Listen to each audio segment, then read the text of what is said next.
Welcome back to ഇത് ഞങ്ങളുടെ family. ഇപ്പോൾ ചൂടായതും കൊണ്ട് നമുക്ക് കുടിക്കാൻ എന്തെങ്കിലുമൊക്കെ എപ്പോഴും കുടിക്കാനായിട്ട് തോന്നും. അപ്പം ഞാനൊരു നാരങ്ങാവെള്ളമാണ് ഇതുണ്ടാക്കുന്നത്. അതിന് ഞാൻ ആദ്യം ഒരു 2-3 പുതിനയില ഇട്ടിട്ടുണ്ട്. പിന്നെ അതിലേക്ക് ഒരു ചെറിയ കഷ്ണം പച്ചമുളക്, പിന്നെ ചെറിയൊരു കഷ്ണം ഇഞ്ചി തൊലി കളഞ്ഞത്, 2 ഏലക്ക, പിന്നെ ഒരു നാരങ്ങ പിഴിഞ്ഞ് അതിൻ്റെ നീരൊഴിക്കുന്നുണ്ട്. പിന്നെ ആവശ്യത്തിനുള്ള പഞ്ചസാര, ഒരു നുള്ളുപ്പ്, പിന്നെ നല്ല തണുത്ത വെള്ളം. ഇത്രയും ഒഴിച്ചിട്ട് നമുക്ക് നല്ലപോലെ മിക്സിയിൽ അടിച്ചെടുക്കാം. ശരിക്കും പറഞ്ഞു കഴിഞ്ഞാൽ ഇപ്പോൾ ചൂടായതും കൊണ്ട് നമുക്ക് തണുത്തത് എന്തെങ്കിലും എപ്പോഴും കുടിക്കാനായിട്ട് തോന്നും. അപ്പം നാരങ്ങയൊക്കെ മേടിച്ച് വെച്ചാൽ നമുക്ക് നാരങ്ങാവെള്ളം പല തരത്തിലുണ്ടാക്കാനായിട്ട് പറ്റും. അപ്പം ഞാൻ ഒരു ഗ്ലാസ്സിലേക്ക് 2-3 ഐസ് ഇട്ടിട്ട് കസ്കസ് വെള്ളത്തിൽ കുതിർത്ത് വെച്ചിട്ടുണ്ടായിരുന്നു, അത് വിട്ട് എന്നിട്ട് നല്ലപോലെ അരിച്ച് അതങ്ങ് ഒഴിച്ചാൽ മതി. അപ്പം നല്ല നാരങ്ങാവെള്ളമാണ്. എല്ലാവരും ഒന്ന് ട്രൈ ചെയ്ത് നോക്കണം ഇത്. അപ്പം ചൂട് സമയത്ത് നമുക്ക് നല്ലതാണിത്. അങ്ങനെ പിന്നെ ഞങ്ങൾക്ക് എറണാകുളം വരെ പോകേണ്ട ആവശ്യമുണ്ടായിരുന്നു. അന്നേരം ഞങ്ങൾ പോയപ്പോഴത്തേക്കിനും ഇതേപോലെ ഇപ്പം വിഷു വരുന്നത് കൊണ്ട് വഴിയിലെല്ലാം കണിക്കൊന്ന പൂത്ത് നിൽപ്പുണ്ട്. അപ്പം ഞാൻ ഫോണൊക്കെ എടുത്ത് പിന്നെ വീഡിയോ എടുക്കാനായിട്ട് വരുമ്പോഴത്തേനും അത് മുഴുവൻ പോകും. ദൂരെ നോക്കുമ്പോഴേ നല്ല ഭംഗിയാണ് കാണാനായിട്ട്, കണിക്കൊന്ന നിൽക്കുന്ന കാണാനായിട്ട് മഞ്ഞ കളറായതുകൊണ്ട്. അപ്പം ഞാനിങ്ങനെ എടുത്ത് വരുമ്പോഴത്തേക്കിനും കിട്ടത്തുമില്ല. അവസാനം പിന്നെ ഞാൻ ആരണ്ടേ കൊടുത്ത് ആരനെ എവിടെയെങ്കിലും കാണുകയാണെങ്കിൽ വീഡിയോ എടുക്കണമെന്ന് പറഞ്ഞാൽ അങ്ങനെ എടുത്തതാണത്. മിക്കയിടത്തും എടുത്ത് വരുമ്പോഴത്തേക്ക് കിട്ടത്തില്ല. ഇനി ഞങ്ങൾ എറണാകുളത്ത് നമ്മുടെ വൈറ്റിലയിൽ ഒരു സുപ്രീം എന്ന് പറഞ്ഞ ഒരു ബേക്കറി ഉണ്ട് കേട്ടോ. അവിടുത്തെ എല്ലാ ഐറ്റംസും നല്ലതാണ് കേട്ടോ, ബേക്കറി ഐറ്റംസ് എല്ലാം. അപ്പോൾ ഇത് കേട്ടിട്ടുണ്ട് ഞാൻ, ഒത്തിരി പേരിങ്ങനെ പറഞ്ഞപ്പോൾ എന്നാൽ അവിടെയും കൂടെ കയറാമെന്ന് വെച്ചിട്ട് ഞങ്ങൾ അവിടെ പോയതാണ്. വെയിൽ കാരണം സത്യത്തിൽ നമുക്ക് വണ്ടിയിൽ നിന്ന് ഇറങ്ങാൻ പോലും തോന്നത്തില്ല, അതുപോലെ ചൂടാണ്. എനിക്കാണെങ്കിൽ കുറച്ച് വെയിലടിച്ച് കഴിഞ്ഞാൽ തലവേദനയും തുടങ്ങും. അങ്ങനെ പിന്നെ ഞങ്ങൾ അവിടെ വന്നു. അപ്പം കേക്കുകളൊക്കെ ഒത്തിരി കേക്കുകളുണ്ട്, പ്ലം കേക്കുകളും പല തരത്തിലുള്ള കേക്കും ഒക്കെ ഉണ്ട് കേട്ടോ. പിക്കിളുണ്ട്, ജാമ് എല്ലാം ഉണ്ട് അവിടെ കേട്ടോ. പക്ഷേ അവിടുത്തെ എല്ലാം നല്ലതാണ്. ഞാൻ ഈ പറഞ്ഞ പോലെ കേക്കൊക്കെ നമുക്ക് ചെറിയ പീസായിട്ട് 4-5 പീസായിട്ടൊക്കെ പാക്ക് ചെയ്തൊക്കെ വെച്ചിട്ടുണ്ട് കേട്ടോ. ഇപ്പോൾ പ്ലം കേക്കൊക്കെ നമുക്കിപ്പോൾ ഒരു വലിയ കേക്കിൻ്റെ ആവശ്യം വരുന്നില്ലല്ലോ. അപ്പോൾ അങ്ങനെയൊക്കെ ഒത്തിരി ഉണ്ട്. ഇതൊക്കെ കേക്കുകളാണ്, ബട്ടർ കേക്ക്, പ്ലം കേക്ക്, അങ്ങനെ ഒത്തിരി സാധനങ്ങളുണ്ട് കേട്ടോ. എനിക്ക് മെയിനായിട്ട് റസ്ക് ഭയങ്കര ഇഷ്ടമാണ് ഇവിടുത്തെ. കാരണം ഇവിടുത്തെ റസ്ക് നമ്മൾ സാധാരണ റസ്ക് ഉണക്കമുന്തിരി ഇട്ട റസ്ക്കാണ് നമ്മുടെ ഇവിടെയൊക്കെ കിട്ടാറുള്ളത്. പക്ഷെങ്കിൽ ഇവിടുത്തെ റസ്ക് നട്ട്സ് ചേർത്തതാണ്. അപ്പോൾ അങ്ങനെ എനിക്ക് മെയിൻ റസ്ക് മേടിക്കണം.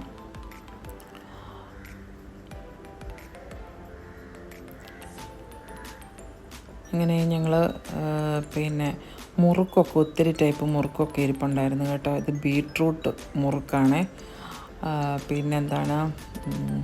പാലക്ക് മുറുക്ക്, അങ്ങനെ പല തരത്തിലുള്ള മുറുക്കാണ് ഉണ്ടായിരുന്നത്. റാഗി മുറുക്ക്. ഞാൻ ജസ്റ്റ് അവിടെ വരെ കയറിയതും കൊണ്ട് വീഡിയോ ഒന്ന് കാണിച്ചതേ ഉള്ളൂ. അങ്ങനെ കുറച്ച് സാധനങ്ങൾ ആവശ്യമുള്ളതൊക്കെ ഒന്ന് വാങ്ങി. ബേക്കറി ഐറ്റംസ് ഒത്തിരി ഉണ്ട് കേട്ടോ. കേക്കുകളൊക്കെ പല തരത്തിലുണ്ട്. എനിക്ക് ഭയങ്കര ഇഷ്ടമാണ് ബട്ടർ ബൺ, ഭയങ്കര ഇഷ്ടമാണ്. അപ്പോൾ ഞാൻ അതും വാങ്ങും. അതെനിക്ക് പിറ്റേ ദിവസമൊക്കെ വാങ്ങിയേച്ച് പിറ്റേ ദിവസമൊക്കെ ഓവനിൽ വെച്ചിട്ട് ചൂടാക്കി കഴിക്കാനായിട്ട് ഭയങ്കര ഇഷ്ടമാണ് ബട്ടർ ബൺ. പിന്നെ പേസ്ട്രി കേക്കൊക്കെ ഒത്തിരി ഉണ്ട് കേട്ടോ. പക്ഷേ ഈ 6 ഒട്ടും മധുരം ഒട്ടും ഇഷ്ടമല്ല. അതുകൊണ്ട് പിന്നെ ഒന്നും വാങ്ങിയില്ല പേസ്ട്രി കേക്കൊന്നും. ആരണിപ്പം മധുരം തീരെ കുറവാണ് കഴിക്കുന്നത്, ആരനും ഇഷ്ടമില്ല. കേക്കൊക്കെ നമ്മൾ വാങ്ങിയാലും ഒരു ചെറിയ പീസൊക്കെ കഴിച്ചെങ്കിലായി. ഇങ്ങനെ അവിടുത്തെ കുറച്ച് ഐറ്റംസൊക്കെ ഞാൻ കാണിച്ചതാണ്. ഞങ്ങൾ സാധനം എല്ലാം മേടിച്ചിട്ട് ബില്ല് ചെയ്യുവാണ്. ഇതാണ് അവിടുത്തെ റസ്ക്. ഇത് കണ്ടോ, നട്ട്സ് വെച്ച റസ്ക്കാണ്. ഭയങ്കര ടേസ്റ്റാണ്. ഞാൻ രാവിലെ കാപ്പിയുടെ കൂടെ ഒരു 2 കട്ടൻ കാപ്പിയുടെ കൂടെ 2 റസ്ക് മുക്കി തിന്നും. പിന്നെ ഇത് ഞങ്ങൾ നമ്മുടെ തണ്ണീർമുക്കം ബണ്ടിൻ്റെ അതുവഴിയാണ് ഞങ്ങൾ വന്നത്. അപ്പോൾ ജസ്റ്റ് അവിടെ വെറുതെ നിർത്തി. അവിടെ ഭയങ്കര രസമാണ് കാണാനായിട്ട്. അവിടെ നിർത്തി ഒരു കാപ്പിയൊക്കെ കുടിച്ചു. ഇനി ഞാൻ കുറച്ച് വൈറ്റ് സോസ് പാസ്ത ഉണ്ടാക്കുകയാണ്. അപ്പോൾ അതിൻ്റെ പാസ്ത എല്ലാം ഞാൻ വേവിക്കുന്നുണ്ട്. പിന്നെ ഒരു പാനിലേക്ക് കുറച്ച് ബട്ടർ ഇട്ടിട്ട് അതിലേക്ക് വെളുത്തുള്ളിയും പച്ചമുളകും ഇട്ടിട്ടുണ്ട്. എന്നിട്ട് അതിലേക്ക് മൈദാമാവ് ഇട്ട് അത് ഞാൻ ബട്ടർ തീരെ കുറച്ച് ഇട്ടില്ല. ബട്ടറിൻ്റെയൊക്കെ ഒത്തിരി ടേസ്റ്റ് വന്നാൽ പിന്നെ കഴിക്കത്തില്ല. അപ്പോൾ അതുകൊണ്ട് ചെറുതായിട്ടൊന്ന് കട്ട പിടിച്ച പോലെ ആയിട്ടുണ്ട്. പക്ഷേ കുഴപ്പമില്ല, നമ്മൾ പാലൊഴിച്ച് കഴിയുമ്പോഴത്തേക്കും നമുക്കത് നല്ലപോലെ മിക്സ് ചെയ്ത് കുതിർത്തെടുക്കാം. അപ്പോൾ അതിൻ്റെ അകത്തേക്ക് ഞാൻ പാലൊഴിച്ചിട്ടുണ്ട്. എന്നിട്ട് ഇപ്പോൾ എല്ലാം നല്ലപോലെ ഒന്ന് കുതിർന്ന് വരുന്നുണ്ട്. ദുബൈ ചെന്നപ്പോഴത്തേക്കിനും ആ പിള്ളേരുണ്ടാക്കി കൊടുത്തു. അപ്പോൾ അവന് ഇഷ്ടമായിരുന്നു. ഇവിടെ വന്നിട്ട് ഞാൻ പറഞ്ഞപ്പോൾ ഒന്നും വേണ്ടായിരുന്നു, അതുകൊണ്ട് പിന്നെ ഞാൻ ഉണ്ടാക്കിയില്ല. ഇന്നിപ്പോൾ വെറുതെ ഉണ്ടാക്കിയതാണ്. അപ്പോൾ അത് തിളച്ച് വന്നപ്പോഴത്തേനും അതിലേക്ക് ഞാൻ പാസ്തയും ചേർത്തിട്ടുണ്ട്. എന്നിട്ട് ഇനി നല്ലപോലെ ഒരു 2-3 മിനിറ്റ് അതിൻ്റെ അകത്ത് കിടന്നൊന്ന് തിളച്ച് കഴിയുമ്പോഴത്തേക്കിന് നമുക്കെടുക്കാം. ഒന്നും വേണ്ട, ഒന്നും പ്രത്യേകിച്ച് ഇതിൻ്റെ കൂടെ കൂട്ടി കഴിക്കേണ്ട ആവശ്യമൊന്നുമില്ല. നല്ല ആരൻ ഇച്ചിരി കുറച്ച് കെച്ചപ്പൊക്കെ കൂട്ടിയേ കഴിക്കത്തുള്ളൂ. അങ്ങനെ വൈറ്റ് സോസ് പാസ്ത നല്ല സിമ്പിളായിട്ട് ഉണ്ടാക്കാൻ പറ്റുന്ന ഞാൻ ഉണ്ടാക്കിയിരിക്കുന്നത് കേട്ടോ. കൂടുതൽ ഐറ്റംസ് ഒന്നും ചേർക്കുന്നില്ല അതിൻ്റെ അകത്ത്. അങ്ങനെ അതുണ്ടാക്കി. അപ്പം പുറത്ത് നല്ല മഴയായിരുന്നു. പക്ഷേ ഞങ്ങൾ ഇതിൻ്റെ അകത്ത് ഇരിക്കുന്നത് കൊണ്ട് നമ്മൾ അറിയത്തേയില്ല, മഴ പെയ്യുന്ന അറിയത്തേയില്ല. അപ്പം ആരന് കുറച്ച് നേരം ഒന്ന് സൈക്കിളും ചവിട്ടായിരുന്നു. അപ്പം ഞങ്ങൾ പുറത്തിറങ്ങി. അന്നേരം ഞാനതിലേക്കൂടെ വെറുതെ കുറച്ച് നേരം നടന്നാണ്. മഴ പെയ്തപ്പോൾ തന്നെ നല്ല തണുത്ത് കിടക്കുന്നു. പുറത്തല്ല, നമ്മളകത്തിരിക്കുമ്പോഴത്തേക്കിന് ചൂട് കാരണം ഭയങ്കര ചൂടല്ലേ. ഒരു രക്ഷയില്ല അകത്തിരിക്കാനായിട്ട്. കിച്ചണിലൊക്കെ ഭയങ്കര പാടാണ് നമുക്ക് ചൂട് കാരണം. അങ്ങനെ ഒന്ന് തണുത്ത് കിടന്നപ്പോൾ പുറത്തിറങ്ങിയതാണ്. അപ്പോൾ ഞാൻ അതിൻ്റെ കുറച്ച് കപ്പയുണ്ടായിരുന്നു. അപ്പോൾ അത് പാൽക്കപ്പ ഉണ്ടാക്കാമെന്ന് വിചാരിച്ചു. അതിന് മുമ്പ് ഉണ്ടാക്കിയിട്ടുള്ളതാണ്. അപ്പോൾ ജസ്റ്റ് ഇത് ഉണ്ടാക്കിയപ്പോൾ എടുത്തതേ ഉള്ളൂ.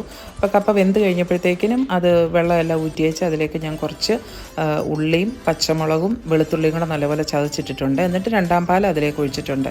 എന്നിട്ട് കുറച്ച് നേരം കൂടെ ഒന്ന് അതിൻ്റെ അകത്ത് കിടന്ന് വെന്ത് കഴിയുമ്പോഴത്തേക്കിനും 1ാം പാൽ ഒഴിച്ച് കടുക് എണ്ണ ഒഴിച്ച് കടുക് പൊട്ടിച്ചിട്ട് ഉള്ളിയും വറ്റൽമുളകും ഇട്ടിട്ട് അതിലേക്ക് ഒഴിക്കണം. നല്ലതാണ്, നല്ല പാൽക്കപ്പയാണ്. കപ്പ നല്ലപോലെ വേകുന്ന കപ്പയാണെങ്കിൽ ഒത്തിരി നല്ല ഉണ്ടാക്കിയാൽ.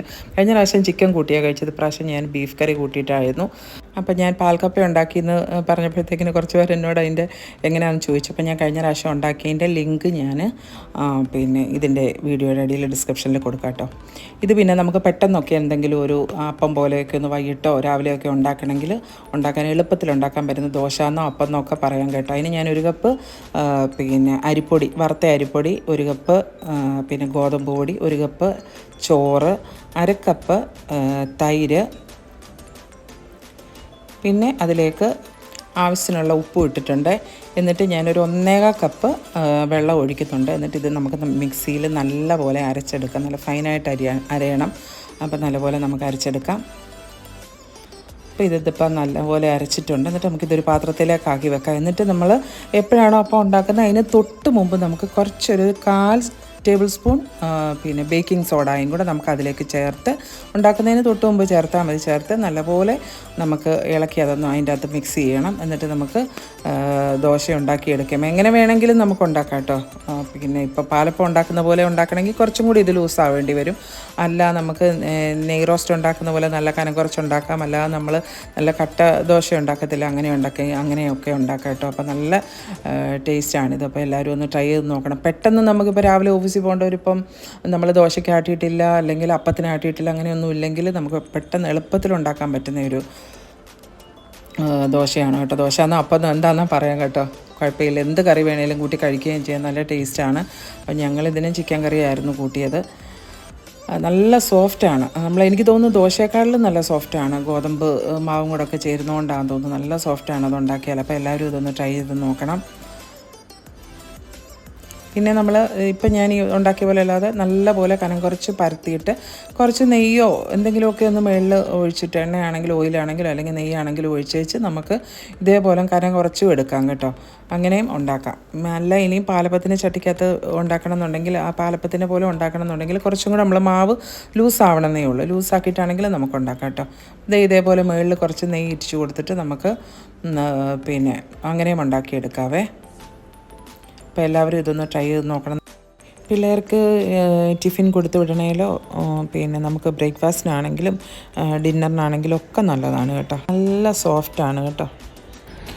ഇനി ഇത് നമ്മുടെ ചെടിയൊക്കെ വെക്കാനുള്ള നല്ല സെറാമിക്കിൻ്റെ പോലത്തെ വലിയ ചട്ടികൾ ഞാനിതിങ്ങനെ നോക്കി വെച്ചിരിക്കുമായിരുന്നു. അപ്പം നമ്മുടെ കുമാരനെല്ലൂർ അവിടെ നിന്നൊക്കെ നമ്മൾ കോട്ടയത്തിന് വരുന്ന വഴിക്ക് പിന്നെ റൈറ്റ് സൈഡിലായിട്ട് മെഡിക്കൽ കോളേജിൻ്റെ അവിടെ തിരിയുന്നതിന് കുറച്ച് മുമ്പായിട്ട് ഉള്ളതാണിത്. അപ്പം ഞാൻ ഈ പറഞ്ഞ പോലെ ഇത് കാണുമ്പോൾ എല്ലാം ഓർക്കുമായിരുന്നു ഇവിടുന്ന് മേടിക്കണം എന്നുള്ളത്. ഞാൻ വേറൊരു സ്ഥലത്ത് നിന്ന് അതിന് മുമ്പ് മേടിച്ചുകൊണ്ടിരുന്നത്.